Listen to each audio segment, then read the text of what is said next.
নমস্কার বন্ধুরা, হেসেল বনলক্ষ্মীতে আপনাদের সকলকে স্বাগত। আমি আজ বানাবো খেজুর গুড়ের সন্দেশ বা নলেন গুড়ের সন্দেশ।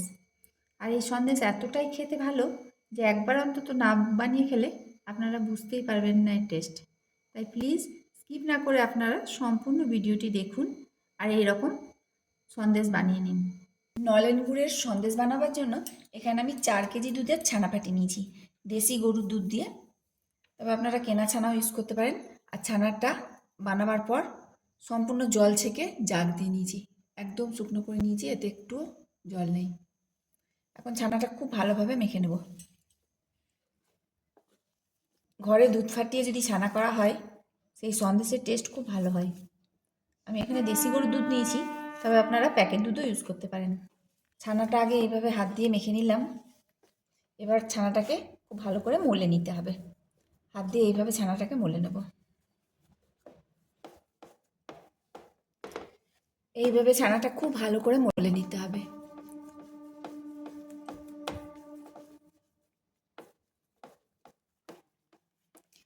আর এই ছানাটা যত ভালোভাবে মলে নেওয়া হবে সন্দেশের কোয়ালিটি তত ভালো হবে।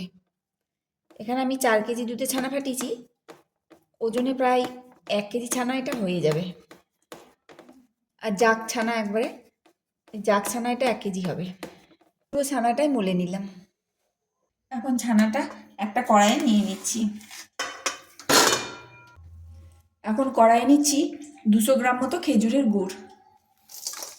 এবার গ্যাসটা অন করে দিলাম। এখন গুড়ের সাথে ছানাটা শুধু ঘেটে যেতে হবে। গরমে গুড়টা গলতে লাগবে আর ছানার সাথে মিশে যাবে। এইভাবে নলেন গুড়ের সন্দেশ বাড়িতে অন্তত একবার বানিয়ে দেখুন, দোকানের থেকেও ভালো টেস্ট হবে আর একদম পিওর জিনিস পাওয়া যাবে। ঘরের ছানা তার সাথে নলেন গুড়,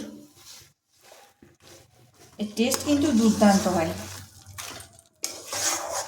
ছানাটা সমানে কেটে যেতে হবে আর ঘাঁটতে ঘাঁটতে গুড়টা এখন গলে গেল, এখনও ঘাঁটতে হবে।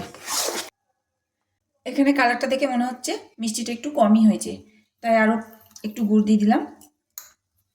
আন্দাজ করে করছি তো মাপটা ঠিক বোঝা যাচ্ছে না, তবে তখন 200 গ্রাম মনে হচ্ছে হয়নি, তাহলে ঠিকই হতো। একটু মনে হচ্ছিলো কম হয়েছে, তাই আরও 2 চামচ মতো দিয়ে দিলাম।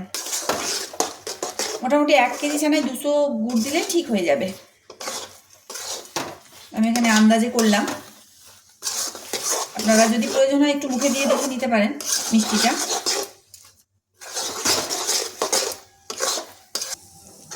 আগে যে গুড়টা দিয়েছিলাম সেটা গলে গেছে, এখন এই গুড়টাও এর মধ্যে গলিয়ে নিচ্ছি। এমনি একটু কম বেশি হলে আগে পরে দিলে অসুবিধা নাই।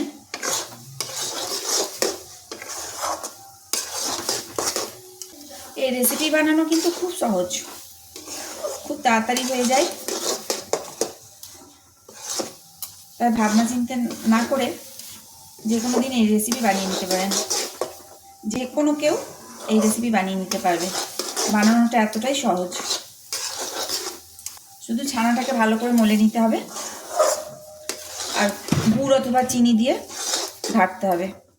গুড় না থাকলে চিনি দিয়েও করতে পারেন, কিন্তু গুড় দিয়ে খেতে বেশি টেস্টি হবে। আর এরকমভাবে সন্দেশ বানিয়ে ফ্রিজেও বেশ কয়েকদিন রেখে খাওয়া যায়। আর এই সন্দেশটা ঘাঁটতে ঘাঁটতেই একটা থালাতে একটু ঘি মাখিয়ে রাখছি, যাতে সন্দেশটা জমাবো তার মধ্যে ঘিটা মাখিয়ে নিলাম। মিনিট 15 ধরে ছানাটা ঠিক এইভাবেই ঘেঁটে নিলাম। আর কালারটা দেখুন বন্ধুরা কি সুন্দর হয়েছে, একবারে নলেন গুড়ের সন্দেশের মতোই কালার হয়েছে। এখন এটা কড়াই থেকে নেমে নেমে যাচ্ছে, মানে ছানার এই পাকটা হয়ে গেছে। এখন এটা থালায় ঢেলে দেবো। এখন এই ঘি মাখানো থালাতে সন্দেশটা ঢেলে দিচ্ছি।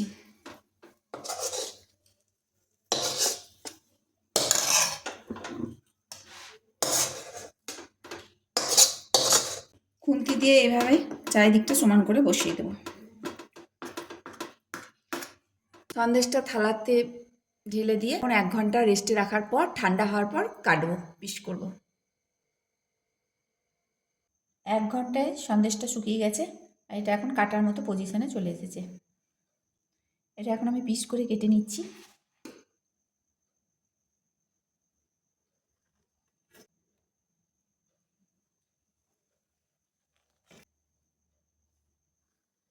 বাড়িতে এইভাবে অবশ্যই একদিন সন্দেশ বানিয়ে দেখুন।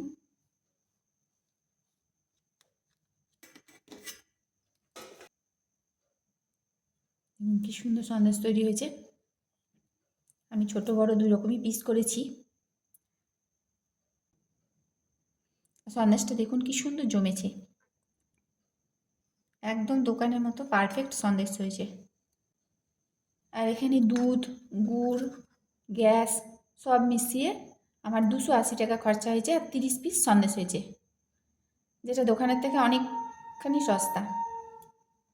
সমস্ত রেসিপিটি দেখার জন্য হেসেল বনলক্ষ্মীর তরফ থেকে অসংখ্য ধন্যবাদ।